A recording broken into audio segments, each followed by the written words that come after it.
قسم کا پرندہ. اچھا مور بھی ہے، گدھ بھی ہے، کبوتر بھی ہے، جانوروں میں سب سے بدترین جانور سور بھی ہے. لیکن انسان غرق ہو گئے. انسانیت کی بات نہیں ہوگی، انسانیت کے لیے کچھ بھی نہیں کیا جی. لو جی انسان غرق ہو گئے. تو اللہ پاک نے فرما دیا انسان وہی ہوتا ہے جو نبی کا احترام کرے. بے ادب وہ سور سے بھی بدتر ہے. سور کو بھی کشتی میں جگہ ملی ہے، گستاخ کو اس میں کشتی میں جگہ نہیں ملی. بے ادب انسان ہی نہیں ہے. بات ہی ختم کرے. تو اب بسم اللہ پڑھتے چل پڑتی، بسم اللہ پڑھتے رک جاتی. تو ایک جگہ گئے تو بسم اللہ پڑھتے رکتی نہیں ہے، چلے جا رہے. اللہ پاک من مالک تو نے مجھے ایک چابی دی تھی، اس کے ساتھ چل پڑے گی، رک جائے گی. وہ تو اب چلے جا رہی، رکتی نہیں ہے. فرمایا میرے پیارے نوح یہاں کعبۃ اللہ ہے، یہ کشتی تمہیں طواف کروا رہی. جس وقت کعبۃ اللہ بھی غرقاب ہو گیا تھا اس وقت بھی اس کا طواف نہیں رکا. اور ابھی پچھلے کرونا کے دور میں جب مسئلہ ہوا تو بالکل کعبۃ اللہ نے بند کر دیا تھا. کسی بندے کا داخلہ بھی بند ہے وہاں پہ بھی. وہ جی کرونا آ گیا جی وہ لے جائے گا. تو لوگوں نے پھر دیکھا باقاعدہ، وہ کیمرے کے اندر آیا کہ اس طرح پرندوں کی، سفید پرندوں کی ڈار نیچے آئی اور کعبۃ اللہ کا طواف شروع کر دیا. ابابیل کو دیکھو وہ طواف کرتے ہیں، سانپ طواف کرتے ہیں اللہ تعالیٰ کے گھر کا. تو بہرحال حضرت نوح علیہ السلام کشتی پہ سوار ہوئے. 1 تاریخ تھی اور اس ماہ مبارک کی 28ویں تاریخ کو نبی پاک صلی اللہ علیہ وسلم نے اعلان نبوت شریف فرمایا. اور 27 تاریخ معراج کی وہ رات تھی. کیا عجب کی بات تھی، نور کی بارات تھی، دولہا مصطفیٰ. معراج شریف جو ہے وہ بھی اسی ماہ مقدس کے اندر ہے. تو حضرت رسالت مآب صلی اللہ علیہ وسلم نے فرمایا رجب اللہ تعالیٰ کا مہینہ ہے، اور جب سرکار رجب کو دیکھتے نا حضور خوش ہو جاتے. دعا دیکھیں ساڈے بندے شعبان لکتے پھر دے انہوں نے وہ یار رمضان آ گئے تو اسی کتوں کھاواں گے، سگریٹ کنج پیاں گے، ایسے نالائق. تو سرکار جب رجب کو دیکھتے فرمایا اللہم بارک لنا فی رجب و شعبان و بلغنا رمضان. یا اللہ رجب تو نظر آ گیا ہے، ہمیں شعبان تک پہنچا، پھر ایسا پہنچا رمضان تک پہنچا دے. حضور کی دعا دے گے اللہم بارک لنا فی رجب و شعبان و بلغنا رمضان. یا اللہ رجب اور شعبان میں برکت دے اور ہمیں رمضان تک پہنچا دے. یعنی جو رجب شروع ہوتا تو وہ خوشبو آنا شروع ہو جاتی کہ رمضان شریف آ گیا، رمضان شریف آ گیا، رمضان شریف آ گیا.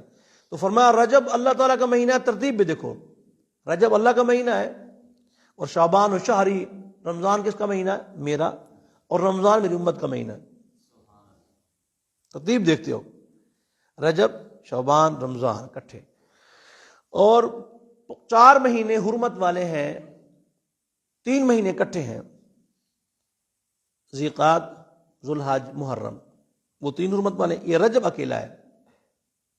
رجب کے بعد شعبان حرمت والا نہیں ہے، جس میں جنگ نہیں. اس کو کہتے ہیں شہر اسم. اسم کا معنی ہوتا ہے بحرا. تو یہ مہینہ بحرا ہے. تو فرمایا اس مبارک ماہ کے اندر بحرا نہیں ہے. اس مبارک ماہ کے اندر لوگ جنگ نہیں کرتے تھے، تو چھنکار کی، تلواروں کی، لڑائی کی آواز نہیں آتی تھی، لوگ رک جاتے تھے. رجب مرجب کا با برکت مہینہ. اور پھر آقا کریم رؤوف الرحیم صلی اللہ علیہ وآلہ وصحبہ وسلم کا فرمان ہے کہ رجب کا مہینہ اس کے تمام مہینوں پر ایسے فضیلت ہے جس طرح حضرت محمد صلی اللہ علیہ وسلم کی تمام نبیوں پر فضیلت ہے. اور رمضان المبارک کی فضیلت سارے مہینوں پر ایسے ہے جس طرح اللہ تعالیٰ کی فضیلت ساری کائنات پر ہے. وہ خالق ہے، ہم مخلوق ہیں. مخلوق جس درجے میں بلند ہو جائے اللہ اللہ ہی ہے، اللہ اللہ ہی ہے. کیوں کہ ساری چیزوں کو سمجھا جا سکتا ہے، اللہ کو نہیں. تو دل میں تو آتا ہے، سمجھ میں تو نہیں آتا، پہچان گیا میں تیری پہچان یہی ہے. تو یہ مبارک مہینہ، تو آقا کریم علیہ الصلوۃ والسلام نے فرمایا کہ اس کے اندر نیکیاں بڑھا دی جاتی ہیں. من صام یومن منہ کانا کا صیام سنۃ. فرمایا جس نے ایک روزہ رکھا رجب المرجب کا، 1 سال کے روزوں کے برابر اس کو اجر ملے گا. سال کے روزوں کے برابر ہے ایک، یعنی آپ 12 روزے رکھ لیں تو 12 سال۔ اور اگلی روایت میں بتا دیتا ہوں، سرکار نے فرمایا جو رجب کا ایک روزہ رکھتا ہے اس نے سال بھر کے روزے رکھے، اور جو کہ رجب کے 7 روزے رکھے تو اس پر دوزخ کے 7 دروازے بند کر دیے جائیں گے۔ جو کوئی 8 روزے رکھے اس کے لیے جنت کے 8 دروازے کھول دیے جائیں گے، اور جو کوئی آدمی 10 روزے رکھے تو اللہ تعالیٰ جس چیز کا سوال کرے گا وہ پائے گا۔ جو 15 روزے رکھے تو آسمان سے ندا دینے والا ندا دیتا ہے کہ قد غفر لک ما مضی فاستعنف العمل، فرمایا پچھلے گناہ تیرے معاف ہو گئے، کو نئے عمل شروع کر دے دو۔ آگے بھی میں روایت، حضرت سیدنا عیسیٰ علیہ السلام تشریف لے کے جا رہے تھے تو دیکھا ایک پہاڑ سے نور کی شعائیں نکل رہی ہیں، تو عرض کی الہی پہاڑ کو اجازت تو دے میرے ساتھ کلام کرے، کیا ہو رہا ہے؟ تو پہاڑ نے عرض کی اے روح اللہ علیہ الصلوۃ والسلام، آپ کیا چاہتے ہیں؟ آپ نے پوچھا کہ تیری چمک دمک کیسی ہے؟ پہاڑ نے عرض کی کہ میرے اندر ایک مرد خدا ہے جس کی برکت سے یہ ساری چمک دمک نظر آ رہی ہے۔ پھر آپ نے بارگاہ رب العزت میں سوال کیا، اس مرد خدا کو میرے سامنے حاضر کر۔ پہاڑ کے اندر اگر ایک مرد خدا عبادت کرتا ہے تو پہاڑ چمک رہا ہے، جس گنبد خضرا کے اندر آقا پاک اور پھر حضور پاک کے 2 یار، اور پھر یار کے ساتھ آخر میں اللہ کے پیارے نبی حضرت عیسیٰ علیہ السلام مدفون ہوں گے، اور فرمایا قیامت میں منظر یہ ہوگا 2 نبیوں کے درمیان 2 یار اٹھیں گے، کیا شان ہوگی رضی اللہ تعالیٰ عنہ۔ تو پہاڑ پھٹ گیا تو وہ بزرگ جو سے سامنے ظاہر ہوئے، جناب عیسیٰ علیہ السلام نے فرمایا کتنی عمر ہے آپ کی؟ اس نے کہا جی میں نے اللہ پاک سے دعا مانگی تھی کہ میری عمر اتنی دراز ہو کہ حضرت احمد مجتبیٰ محمد مصطفیٰ صلی اللہ علیہ وسلم کا عہد مبارک پا سکوں تاکہ میں بھی ان کی امت میں داخل ہو جاؤں۔ تو اس وقت سے میں اس عبادت کر رہا ہوں پہاڑ کے اندر۔ کتنا عرصہ ہو گیا؟ 600 سال، 600 سال ہو گئے، اور حضور کی امتی بننے کے لیے ترس رہے ہیں۔ امتی کی کر رہا ہے کہ مجھے توحید پہ ناز ہے، رسالت پہ ناز کیوں نہیں ہے بھائی؟ حضور پاک کا امتی ہونا کوئی چھوٹا شرف نہیں ہے۔ حضرت موسیٰ علیہ السلام نے اللہ پاک کی بارگاہ میں دعا کی، میرے مالک مجھے نبی پاک امتی بنا دے۔ یہ کوئی چھوٹا اعزاز ہے؟ تیری نسبت نے سنوارا ہے میرا انداز حیات، میں اگر تیرا نہ ہوتا تو سگے دنیا ہوتا۔ حضور پاک کا امتی ہونا بہت بڑا اعزاز ہے۔ سب سے زیادہ فضیلت کنتم خیر امت، حضور کی امت پاکی ہے صلی اللہ علیہ وسلم۔ تو جناب عیسیٰ علیہ السلام نے عرض کیا میرے مالک اس سے بڑھ کر بڑا عبادت گزار تو کوئی نہیں، 600 سال ہو گئے اس کو غار کے اندر عبادت کرتے ہوئے، 600 سال۔ تو اللہ پاک نے فرمایا اے میرے پیارے عیسیٰ، میرے حبیب کی امتی رجب المرجب کے مہینہ میں جو 1 دن روزہ رکھے گا تو اس شخص کا ثواب اس 600 سالہ عابد سے بھی زیادہ ہوگا، اس ایک روزے کا ثواب اس کی 600 سال عبادت سے بھی زیادہ ہے۔ اور اس ماہ مبارک کی چونکہ پہلی جمعرات کو نوافل ہے، اور مختصر میں گزارش کرتا ہوں مختصر، اور اس کو حضور سیدنا غوث اعظم جیلانی پاک نے ما ثبت بالسنہ غنیۃ الطالبین کے اندر، اور شیخ محقق رحمۃ اللہ نے ما ثبت بالسنہ کے اندر اس کو نقل فرمایا۔ فرمایا ماہ رجب کی پہلی جمعرات کو لیلۃ الرغائب کہتے ہیں۔ تو اس رات مغرب کی نماز کے بعد 12 رکعات نفل پڑھے 2 کر کے۔ پہلی جمعرات، رجب کی پہلی جمعرات یعنی آج جو آ رہی ہے، پہلی جمعرات کو 12 نفل پڑھنے ہیں، مغرب کے بعد پڑھنے ہیں، 2 کر کے پڑھنے ہیں، مغرب کے بعد 2 کر کے پڑھے۔ اور ہر رکعت میں کیا پڑھیں؟ سورہ فاتحہ کے بعد انا انزلناہ فی لیلۃ القدر 3 مرتبہ، اور سورہ اخلاص 12 مرتبہ۔ پہلی جمعرات کو پڑھنے ہیں، رجب کی پہلی جمعرات کو پڑھنے ہیں، 12 رکعت پڑھنے ہیں، 2 کر کے پڑھنے ہیں، اور ہر رکعت میں فاتحہ کے بعد سورہ قدر 3 دفعہ، سورہ اخلاص 12 مرتبہ ہر رکعت میں۔ اس کے بعد فرماتے ہیں سلام پھیر لے، جب یہ 12 رکعتیں پوری ہو جائیں سلام پھیر کے فارغ ہو جائے، 70 مرتبہ درود شریف پڑھے، پھر 70 مرتبہ سجدے میں جا کے کہے سبوح قدوس ربنا ورب الملائکۃ والروح، 70 مرتبہ، پھر سجدے سے سر اٹھا کر دعا مانگے 70 مرتبہ، رب اغفر وارحم وتجاوز اما تعلم بانک انت العلی الاعظم، یا جو بھی دعا کہتے ہیں اللہ پاک کی بارگاہ میں دعا مانگے۔ تو فرمایا یہ دعا مانگ لیں رجب مرجب کے اندر، یہ نفل پڑھ لے، فرمایا کہ جو بھی اللہ پاک سے اس دعا کے اندر سوال کرے گا جائز کاموں کا، اللہ اس کو ضرور عطا فرمائے گا۔ تو یہ مختصر سا رجب کا ذکر تھا جو میں نے آپ کے سامنے کیا۔ لیکن ایک اور بات بھی رجب مرجب میں ہے، وہ بیان نہیں کرتے لوگ، پتہ نہیں چھپائی ہوئی خود یا پھر ذہن اس طرف نہیں گیا، یہی گمان کر سکتے ہیں کہ اس طرف توجہ نہیں گئی ہوگی، ورنہ ایسا نہیں ہے۔ حضور کے عاشق تو نہیں چھپاتے، نا گستاخ تو چھپاتے ہیں بندے، عاشق نہیں چھپاتے۔ اس ماہ مبارک کی 28 تاریخ کو ایک عظیم الشان میڈل ملا تھا حضور پاک کے خلیفہ اول کو، اس پر میں ایک تھوڑا سا لطیفہ بیان کر دوں آپ کو۔ حضرت کاظمی شاہ صاحب، سید احمد شریف کاظمی رحمۃ اللہ تعالی علیہ، آپ نے صبح اٹھ کے 28 تاریخ کو رات کو محفل نہیں کی، صبح معراج کا جلسہ تھا، آپ نے بیان کیا۔ ایک بندہ درمیان سے کھڑا ہو گیا، آخر لگا حضور معراج تو رات کو ہوئی تھی اور آپ دن کو بیان کر رہے ہیں۔ غزالی زمان رحمۃ اللہ نے فرمایا تھا معراج رات کو ہوئی تھی، اس کا بیان حضور نے دن میں فرمایا تھا۔ سبحان اللہ، یہ ہمارے اسلاف تھے، یہ ہمارے اسلاف تھے، سبحان اللہ۔ بہرحال تو 27 کو معراج ہوئی تو صبح آقا کریم علیہ السلام نے اعلان فرمایا کہ میں رات کو معراج پہ گیا تھا۔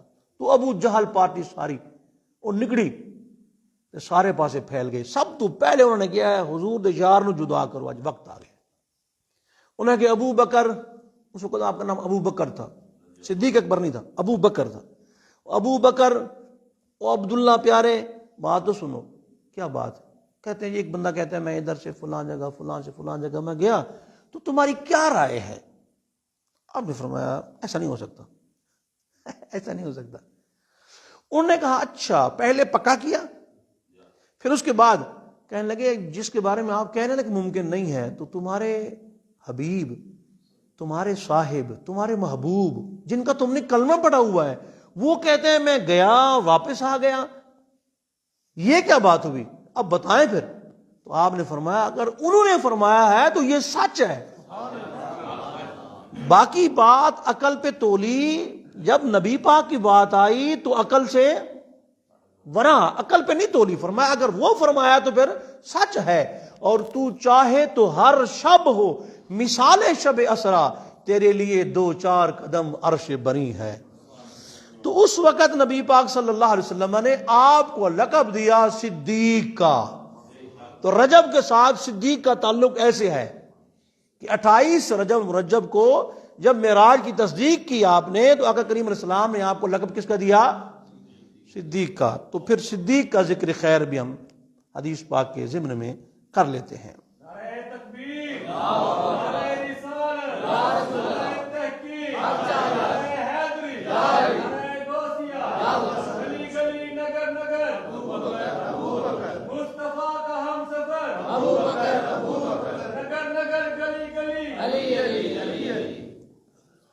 تو اب یہ رہ گئے ہیں، ان کو لیٹ فیس تو ان کو ڈالیں گے، میٹھے بھائی نو، لیکن ان کو بتا دیتے ہیں پھر تاکہ ان کو ذہن نشین رہے کہ بعد میں ان کے پاس فیس بک والا نظام نہیں ہے، دیکھ کیسے سکیں گے۔ بھئی رجب مرجب کے ساتھ حضرت صدیق اکبر کا تعلق ہے۔ وہ کیسے ہے بھی؟ آپ کو جو سرکاری تمغہ، اعزاز، مقام ملا، جو لقب ملا، وہ رجب مرجب کی 28 تاریخ کو ملا۔ 28 تاریخ تھی جب حضور معراج فرما کے آئے، تو آپ نے سارے لوگوں کو بتایا کہ میں معراج پہ، تو ان حضرت ابوبکر صدیق کے پاس گئے تو آپ نے معراج کی تصدیق کی، فرمایا حضور گئے ہیں، تو آپ نے فرمایا انت صدیق۔ تو صدیق جو ہے یہ لقب آپ کو رجب مرجب شریف میں ملا ہے۔ تو یہ ایک جو ہے نا مکی موتی مکہ شریف کا نا، ہاں یہ مکی موتی نا اپنی سینے کے اندر اس کو ذرا سوئی کے ساتھ ٹانک لیں تاکہ گر نہ جائے.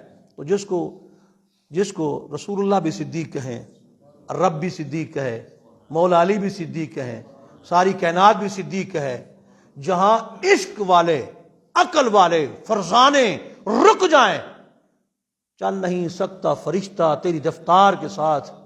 آگے حضور گیا تو سرکار کا دل پریشان ہوا کہ اب یہاں کوئی ہے نہیں. آواز آتی ہے قف یا محمد ان ربک یصلی علیک. تو وہ آواز کس کی تھی؟ حضرت ابوبکر صدیق کی. اللہ کو پتہ ہے کہ میرے حبیب کو اگر کوئی پریشانی ہو تو صدیق اکبر کی آواز آ جائے، میرا حبیب خوش ہو جاتا ہے. اور ہم نقش بندی ہیں، فضل ہے ہم پر رب قدیر کا، ہاتھوں میں اپنے ہاتھ ہے حضرت صدیق کا. اور ہم قادری ہیں، فضل ہے ہم پر رب قدیر کا، ہاتھوں میں اپنے ہاتھ ہے پیران پیر کا. تو اس حوالے سے میں حضرت صدیق اکبر رضی اللہ عنہ کے مناقب میں چند باتیں آپ کے گوش گزار کرتا ہوں. سب سے پہلی بات کہ یہ بیان کی جاتی ہے کہ باج علی دے کوئی ویر وکھا مینو. حضرت علی کو حضور نے بھائی فرمایا، کسی اور کو بھائی نہیں فرمایا. میں سارے صحابہ کے بارے میں ثابت کر سکتا ہوں، حضور نے سب کو بھائی فرمایا ہے. بالخصوص جناب صدیق اکبر رضی اللہ تعالی عنہ کے بارے میں آپ کے سامنے بیان کرتا ہوں. تو آقا کریم صلی اللہ تعالی علیہ وآلہ وصحبہ وبارک وسلم نے حضرت جناب سیدنا صدیق اکبر رضی اللہ تعالی عنہ کو دیکھا. تو حضرت اس کے راوی حضرت عبداللہ ابن مسعود ہیں رضی اللہ تعالیٰ عنہ. یہ خادم خاص ہیں، اور نبی پاک السلام کی نالین مبارک، سرکار کا مسواک، حضور پاک کا تکیہ، حضور پاک کے وضو کا پانی، یہ پیارے صحابی لاتے تھے. یہ پیارے صحابی، اور یہ صحابی حضور کے سفر میں بھی، یہ صحابی حضر میں بھی، یہ ہر جگہ ساتھ تھے.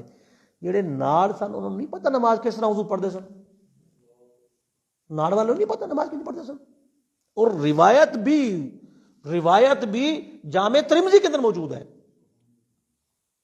اور پھر وہ روایت کرنے کے بعد امام ترمذی کا تبصرہ سنیں، ھذا حدیث حسن صحیح کے لفظ ہیں. فرمایا میں تمہیں نبی پاک کی نماز میں پڑھ کے دکھاؤں؟ صحابہ نے کہا جی ضرور دکھائیں جی. جو دوسرے تابعین، آپ نے پھر پہلی دفعہ رفع یدین اللہ اکبر کیا، پھر رفع یدین نہیں کیا. جو ساتھ رہے ہر جگہ، سفر میں بھی ساتھ، حضر میں بھی ساتھ، ہر جگہ ساتھ. اور مسجد میں آنے کا میں آپ کو ان کا ایک انداز بتا دوں، تاکہ جانے کا انداز بھی بتاتا ہوں. میں جب جاتے تو سرکار کی مبارک جو چھڑی شریف تھی ان کے ہاتھ میں ہوتی، تو آگے آگے جاتے، ہٹ جاؤ بھی سرکار آ گئے، دروازے پہ در دولت پہ جا کے کھڑے ہو جاتے. جب واپس آتے تو تب بھی آگے آگے، تاکہ حضور کے نالین مبارک کو، حضور کا وضو مبارک کو، مسواک مبارک جو پیش کرنا ہوتا. تو آپ نے یہاں بھی جیب بنوائی تھی، یہاں بھی جیب بنوائی تھی بڑی. اور اس کو کسی حکایت والے نہیں، بلکہ طبقات ابن سعد کے اندر جو تاریخ کی سب سے پہلی کتاب ہے، 241 بنتا ہے ان کا. تو طبقات ابن سعد کے اندر یہ بات لکھی ہوئی ہے کہ آپ سرکار تشریف لاتے تو نالین مبارک کو لے لیتے، ایک نالین ادھر، ایک نالین مبارک ادھر.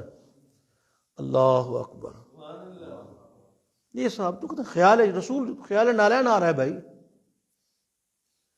تو یہ پیارے صحابی حضرت عبداللہ بن مسعود رضی اللہ تعالیٰ عنہ یہ حضور کے ساتھ تھے. تو یہ جو ہم اتحیات پڑھتے ہیں یہ بھی ان سے منقول ہے. اتحیات اللہ والصلوات والطیبات، اس کے علاوہ عبداللہ بن مسعود ہیں. دعا قنوت ہم پڑھتے ہیں یہ بھی. اور ہمارے امام حنیفہ رحمۃ اللہ تعالیٰ علیہ سب سے زیادہ حدیثیں حضرت عبداللہ بن مسعود رضی اللہ تعالیٰ عنہ سے روایت فرماتے ہیں. فرمایا یہ حضور کے ساتھ رہے، سفر میں بھی، حضر میں بھی، ہر جگہ ساتھ تھے. تو حضرت عبداللہ بن مسعود رضی اللہ تعالیٰ عنہ فرماتے ہیں نبی پاک صلی اللہ علیہ وسلم نے فرمایا لو کنت متخذا خلیلا لاتخذت ابا بکر خلیلا. فرمایا اگر میں کسی کو خلیل بناتا تو ابو بکر صدیق کو اپنا خلیل بناتا. ولکنہ اخی، لیکن صدیق اکبر میرا بھائی ہے. لاکنہ اخی، اس کو امام مسلم نے روایت کیا، صحیح مسلم.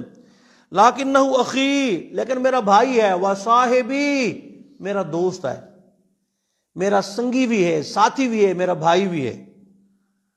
تو میں اگر بناتا کسی کو خلیل تو ابو بکر صدیق کو بناتا، لیکن اللہ پاک نے تمہارے صاحب کو، تمہارے پیارے نبی کو اپنا خلیل بنا لیا. تو حضرت ابراہیم بھی خلیل ہے، لیکن جو رب کہتا ہے وہ کرتے ہیں. اور حضور وہ خلیل ہیں جو حضور گزارش کرتے ہیں رب مان لیتا ہے. حضور نے گزارش کی نا مالک قبلہ بدل دے، اور میں بدل دیتے ہیں.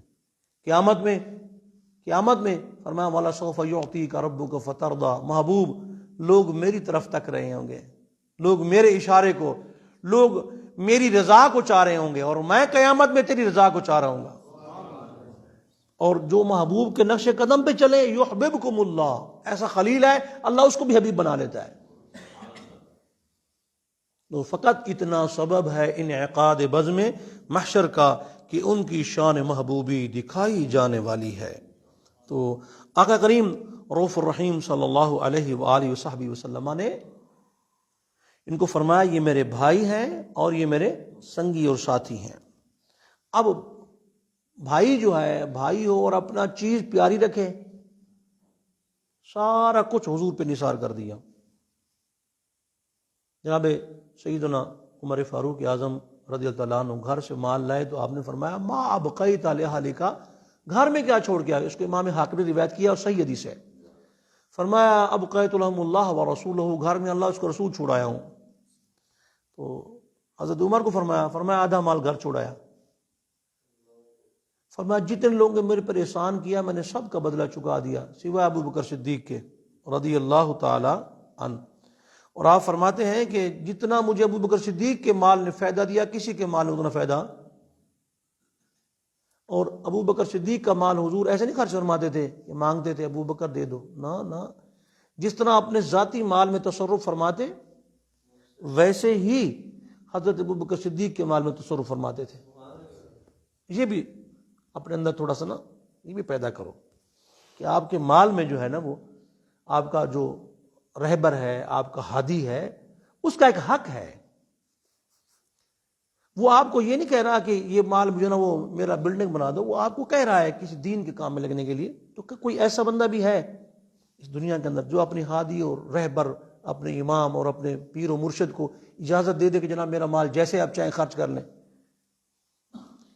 لیکن ایک بندے کو جناب جس کا آپ بھی درس حدیث سننے کے لیے جاتے تھے، ہاں جی، نام مراد کراڑ ہے، تو اس نام مراد کا ایک مرید ہے پنڈی کے اندر ہی، تو اس نے اپنے پیر صاحب کو کہا ہوا ہے کہ جناب آپ باہر ملک جائیں، پاکستان میں رہیں، جہاں آپ کا دل چاہے خرچہ میرا ہوگا۔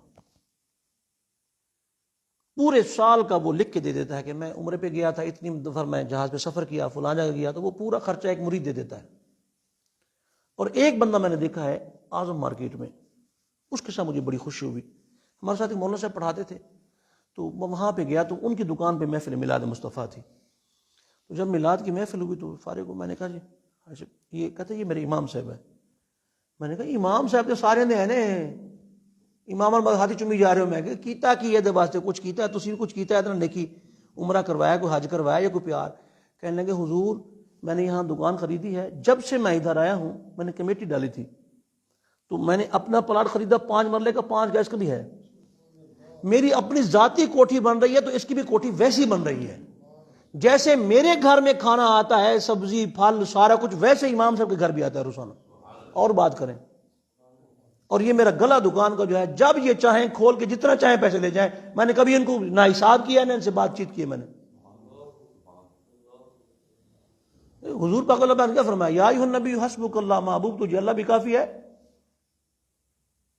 ومن اتبعک المؤمنین، اور آپ کے دوست بھی آپ کو، تو دوستوں کی بھی ضرورت اسلام کے اندر ہے۔ ایسے مخلص بھی ہونے چاہیے جو سچے لوگوں کو لے کے آگے چلیں، سچے لوگوں کو لے کے آگے چلیں۔ میں ایک آپ کو المیہ پیش کرنا چاہتا ہوں۔ اعلیٰ حضرت رحمۃ اللہ علیہ کے بعد ایک ہمارے بزرگ نے عبدالحکیم اختر شاہ جہان پوری صاحب رحمۃ اللہ علیہ، اور اتنے بڑے قلم کار تھے کہ آپ کی سوچ ہوگی۔ انہوں نے کہا یا الہی کل کے اختر کو بنا کل کے رضا، دشمن دین یہ نہ سمجھیں کہ احمد رضا جاتا رہا۔ لیکن حضرت وہ سائیکل پہ سفر فرماتے تھے، حضرت سائیکل پہ سفر فرماتے تھے، سائیکل کے اوپر، اور جب بیمار ہوئے تو اپنے گھر کی ایک ایک کڑی بیچ کے انہوں نے اپنی جان پہ لگائی، چھت بکی، بک گئی چھت، پھر مکان بک گیا، فوت ہو گئے۔ بخاری کا ترجمہ ان کا ہے، مسلم کا ان کا ہے، ترمذی کا ان کا ہے، ابن ماجہ کا ان کا ہے۔ اتنا بڑا کام کر کے اعلیٰ حضرت کے بعد وہ بہت بڑا کام ہے۔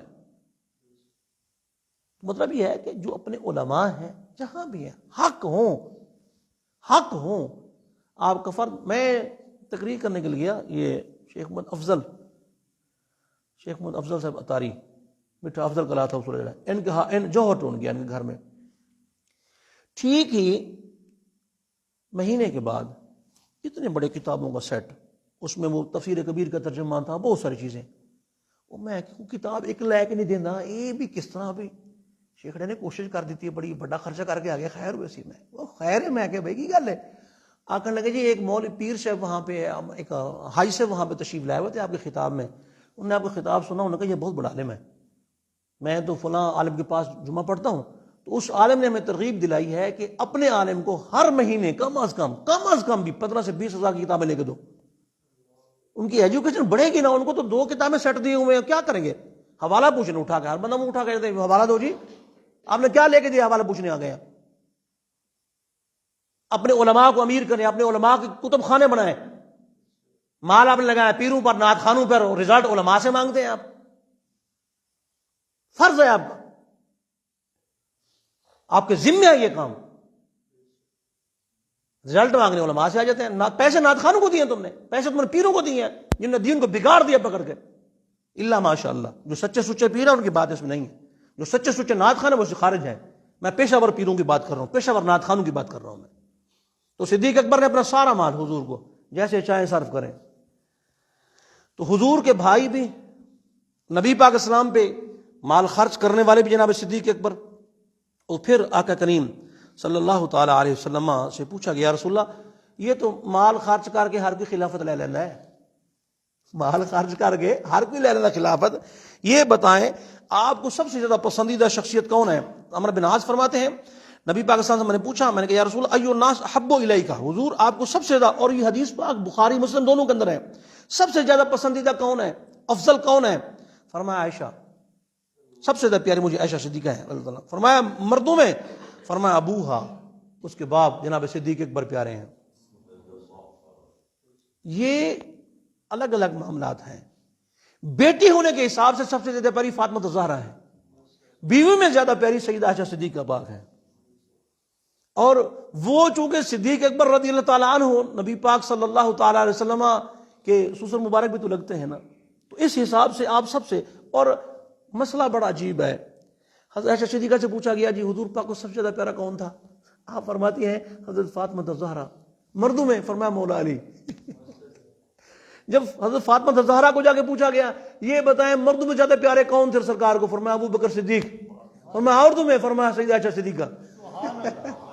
جہاد ہے نا، جہاد ہے نا، ایک پیار آپ کو گھر والی کے ساتھ بھی ہے، ایک پیار آپ کو بیٹی کے ساتھ بھی ہے، تو فرمایا سب سے افضل حضرت، تو پھر حضرت علی پاک کے بیٹے محمد بن حنفیہ نے پوچھا، فرمایا یہ بتائیں نبی پاک اسلام کے بعد سب سے افضل کون ہے؟ افضل کون؟ فرمایا ابو بکر۔ پھر میں نے کہا پھر؟ فرمایا عمر۔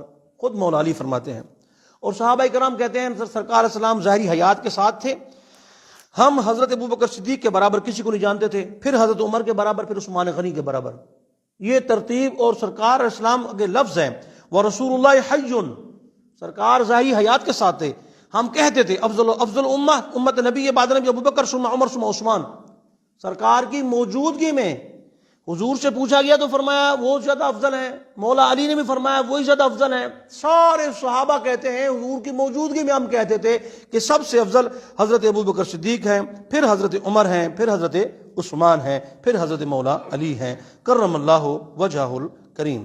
پھر آقا کریم رؤوف رحیم صلی اللہ علیہ وسلم نے فرمایا کہ تو جو افضل اگر ہو، افضل تو مفضول امامت نہ کروائے، جب افضل خود موجود ہو۔ آقا کریم علیہ السلام نے فرمایا کہ لا ينبغی لقوم فیہم ابو بکر ان یؤمہم غیرہ، جس قوم میں ابو بکر صدیق ہو کوئی اور جماعت نہ کروائے، اس کے ساتھ ہی سارا مسئلہ حل ہو جاتا ہے۔ سرکار کے وصال کے بعد ابو بکر صدیق تھے کہ نہیں تھے؟ تو پھر کوئی اور مصلی پہ کھڑا ہو سکتا تھا؟ حضور نے خود فرمایا جس قوم میں ابو بکر صدیق موجود ہے اور کوئی امامت، یہ امامت کا عقیدہ ہے۔ جن کو نبی نے امام بنایا، نبی نے مصلی پہ کھڑا کیا، مصلی رسول پہ کھڑے ہوئے، جن کے پیچھے امام الانبیاء نے پیچھے ابتداء میں نماز ادا کی، سارے صحابہ نے ادا کی، مولا علی نے ادا کی، وہ امام ہی نہیں ہے؟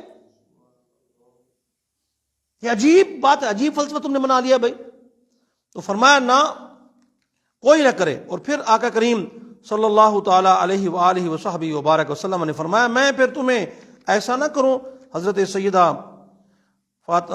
عائشہ صدیقہ پاک کو فرمایا فرمایا اپنے بھائی کو بلاؤ، اپنے باپ کو بلاؤ، میں لکھ دیتا ہوں خلافت کا معاملہ، میں لکھ دیتا ہوں. یا اب اللہ والمؤمنین الا ابا بکر، اللہ اور مومنوں کو ابو بکر کے سوا کوئی پسند نہیں ہے. یعنی مصلح پہ ابو بکر کے سوا اور کوئی پسند نہیں ہے، نہ اللہ کو نہ مومنوں کو. حضور نے فرمایا میں لکھ دیتا ہوں میں. اور پھر آقا کریم السلام نے جب حج آیا 9 ہجری کے اندر، تو آقا پاک نے حج پہ کس کو بھیجا؟ امام کس کو بنایا؟ جناب صدیق اکبر پاک کو، کہ تم جاؤ اور حج کرا کے آؤ، پوری امت کے امام. اور ایک خاتون آئی تو کہنے لگی یا رسول اللہ مجھے مسئلہ ہے. آقا کریم السلام نے فرمایا کہ فامرها ان ترجع الی، پھر آ جائیں.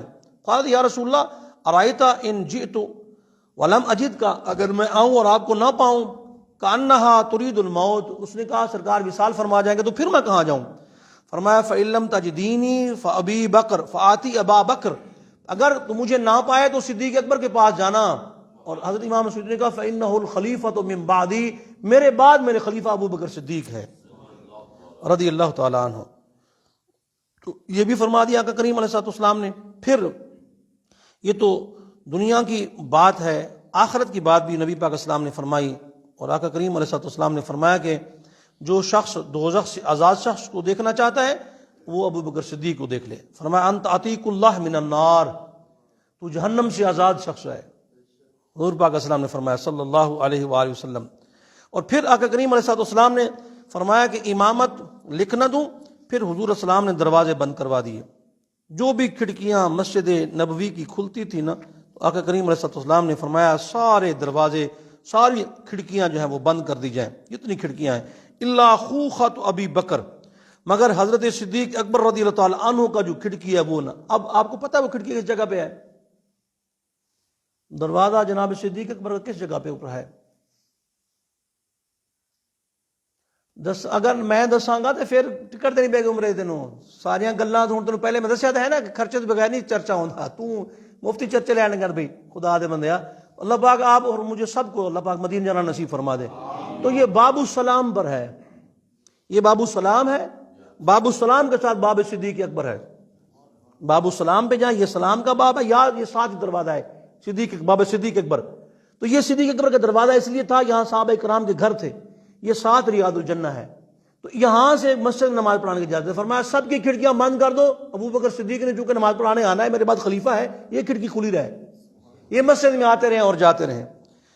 اور آقا کریم السلام نے فرمایا سب سے پہلے میری قبر مبارک شک ہوگی، پھر حضرت ابو بکر، پھر حضرت عمر، اور ہاکذا نبعث یوم القیامہ، ہم قیامت میں ایسے آئیں گے. حضور فخریہ کہہ رہے ہیں تو کس منہ نال جائیں گا حضور کو؟ رات دن تو بدخویاں کر دیں ابو بکر صدیق جا کس منہ نال جائیں گا؟ ہاکذا نبعث یوم القیامہ. اور لفظ ہیں ہاکذا نطفن، ہاکذا نحیا، ہاکذا نموت، ہم زندہ بھی ایسے رہیں گے اور ہمارا وصال بھی اکٹھے ہی ہوگا. ہاکذا نطفن، ہم دفن بھی ایسے اکٹھے ہوں گے. ہاکذا نبعث، ہم قبر سے بھی ایسے نکلیں گے. ایسے حضور نے فرمایا. اور آپ نے فرمایا کہ انت صاحبی فی الغار و صاحبی علی الحوض، فرمایا میرے غار دا یار تو ہے تے میرے حوض دا یار بھی تو ہی ہے، حوض کوثر کا ساتھی بھی میرا تو ہے. اور پھر حضرت ابو بکر صدیق، اور اس کو امام ابو داؤد نے روایت کیا، حضرت ابو ہریرہ راوی ہیں، فرمایا اتانی جبریل امین میرے پاس آئے تو میرے ہاتھ کو پکڑا اور مجھے جنت کا دروازہ دکھایا جس میں سے میری امت داخل ہوگی. حضرت صدیق اکبر نے عرض کیا رسول اللہ وددت انی کنت معک حتی انظر الی، میں بھی آپ کے ساتھ ہوتا، میں بھی دیکھتا رہا وہ منظر کو. سرکار نے فرمایا اما انک یا ابا بکر اول من يدخل جنت من امتی، فرمایا میری امت سے ساری امت باہر کھڑی ہوگی، آواز آئے گی مصطفیٰ کا ہم سفر، مصطفیٰ کا ہم سفر، مصطفیٰ کا ہم سفر. سب سے پہلے پوری امت میں جنت میں داخلہ کس کو ہو رہا ہے؟ یہ کس نے بیان کیا ہے؟ تو صدیق اکبر کی تکذیب نہیں کر رہا، تو سرکار کی تکذیب کر رہا ہے. حضور نے فرمایا سب سے پہلے جناب صدیق اکبر داخل ہوں گے، لیکن آواز 8 دروازوں سے آئے گی، اس میں سے آ جاؤ، اس میں سے آ جاؤ، اس میں سے آ جاؤ. میرا وجدان کہتا ہے صدیق اکبر وہیں سے گزریں گے جہاں سے حضور گزرے ہوں گے، اسی دروازے سے، کیونکہ یار نال یار ہے. پھر فرمایا جنت میں میرے ساتھ پہلا جو امتی داخل ہوگا وہ ابو بکر صدیق ہے. خلیفہ بھی پہلا، مومن بھی پہلا، جنت میں داخلہ بھی پہلا. اور حضور پاک کی غار کے اندر بھی اور پھر مزار کے اندر بھی ساتھ، حوض کوثر میں بھی ساتھ، اٹھنے میں بھی ساتھ، اور فرمایا ہا کذا ندخل الجنہ، فرمایا ہم اسی طرح جنت میں بھی داخل ہوں گے ایسے اکٹھے۔ پھر جنت میں داخل ہونے کے بعد فرمایا اللہم اجعل ابا بکر صدیق فی درجۃ یوم القیامہ، قیامت میں جس درجے میں میں ہوں صدیق اکبر کو اسی درجے کے اندر رکھنا۔ شان کی دساں صدیق و فاروق دا جنہاں دا اللہ نے کیتا ہے اچا مکان، سبز گنبد دے اندر جو بچ دی سی تھاں کمری والے دے یاراں دے۔ انشاءاللہ العزیز، انشاءاللہ العزیز 17 جنوری بعد نماز فجر، جی ہاں 17 فروری بعد نماز فجر انشاءاللہ العزیز، 17 فروری بعد نماز فجر بروز جمعرات، اسی مسجد میں عظیم الشان عظمت اولاد رسول کانفرنس ہوگی۔ اس کا سبب بتا دیتے ہیں آپ کو، حضور پاک کی حقیقی اولاد کا ذکر نہیں کرتے، بلکہ نواسوں کا ذکر بھی پورا نہیں کرتے۔ مثلا امام حسن حسین کا ذکر کرتے ہیں، حضرت محسن بھی ہے ان کی اولاد پاک کے اندر، اس کا ذکر نہیں ہے، اور حضرت مولا علی کی 2 بیٹیاں بھی ہیں خاتون جنت میں سے، ان کا ذکر بھی نہیں کرتے، اور اس طرح حضرت زینب پاک کے بطن سے اولاد ہے اس کا ذکر بھی نہیں کرتے، حضرت سیدہ رقیہ پاک ان کے بطن سے ایک بیٹا ہے ان کا ذکر بھی نہیں کرتے۔ تو انشاءاللہ ہم سرکار اسلام کے 3 شہزادوں کا ذکر بھی کریں گے، 4 شہزادیوں کا ذکر بھی کریں گے، 4 شہزادیوں کی اولاد پاک کا ذکر بھی کریں گے، اور یہ کائنات میں پہلا اجتماع ہے، یہ کائنات میں پہلا اجتماع ہے جو اسی مسجد خضرا کو اعزاز حاصل ہے، یہ پہلا۔ اور خون خیر الرسول سے ہے جن کا خمیر، خون خیر الرسول سے ہے جن کا خمیر، ان کی بے لوث طینت پہ لاکھوں سلام۔ شرکت ضرور فرمائیے اور اپنے احباب کو دعوت دیجیے۔ وما علیہ